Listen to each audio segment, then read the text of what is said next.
नमस्कार, मी यामिनी. माझ्या चॅनलमध्ये सगळ्यांचे खूप खूप स्वागत आहे. आज ऐकणार आहोत ऋषी पंचमीची कहाणी. चला तर मग सुरू करूया. एका ऋषीश्वरांनो तुमची कहाणी. आटपाट नगर होतं. तिथं एक ब्राह्मण होता. तो आपला शेतीभाती करून सुखाने नांदत होता. पुढे एक दिवस काय झालं, त्याची बायको शिवेनाशी झाली. विटाळ तसाच घरात कालविला. त्या दोषानं काय झालं, तिचा नवरा पुढल्या जन्मी बैल झाला. त्या बाईला आपला कुत्रीचा जन्म आला. देवाची करणी, दुसरं काय. दोघीही आपल्या मुलांच्या घरी होती. तो मोठा धार्मिक होता. देवधर्म करी, श्राद्ध पक्ष करी. आल्या ब्राह्मणाचा समाचार घेई. एके दिवशी त्याच्या घरी श्राद्धच आलं. बायकोला सांगितलं, आज माझ्या बापाचं श्राद्ध आहे, खीरपुरीचा स्वयंपाक कर. ती मोठी प्रतिव्रता.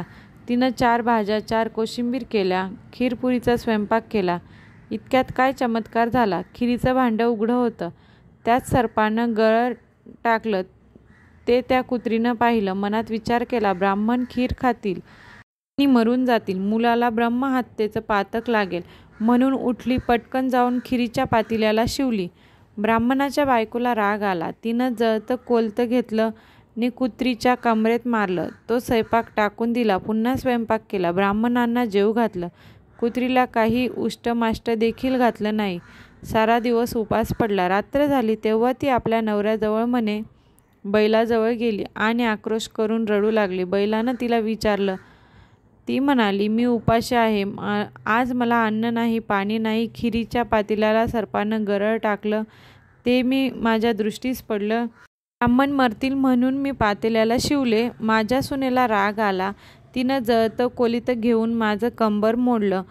माझं सारं अंग दुखत आहे. याला मी काय करू. बैलानं तिला उत्तर दिलं, तू आदल्या जन्मी विटाळशीचा विटाळ घरात कालविलास. त्याचा संपर्क मला झाला. त्या दोषानं मी बैल झालो. आज माझ्या मुलानं मला नांगराला धरलं, तोंड बांधून मला मारलं. मी देखील आज उपाशीच आहे. त्याचं श्राद्ध फुकट गेलं. हे भाषण मुलानं ऐकलं.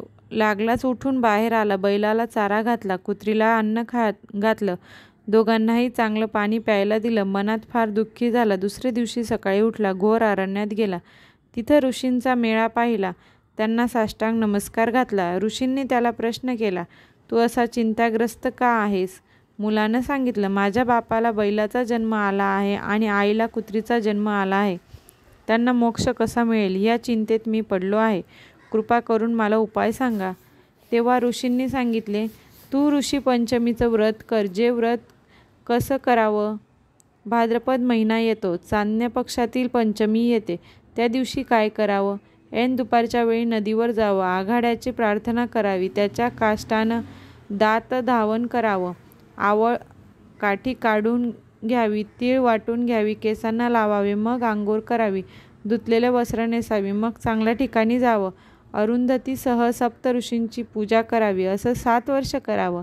शेवटी उद्यापन करावं. ह्या व्रताने काय होतं, रजस्वला दोष नाहीसा होतो. पापापासून मुक्तता होते.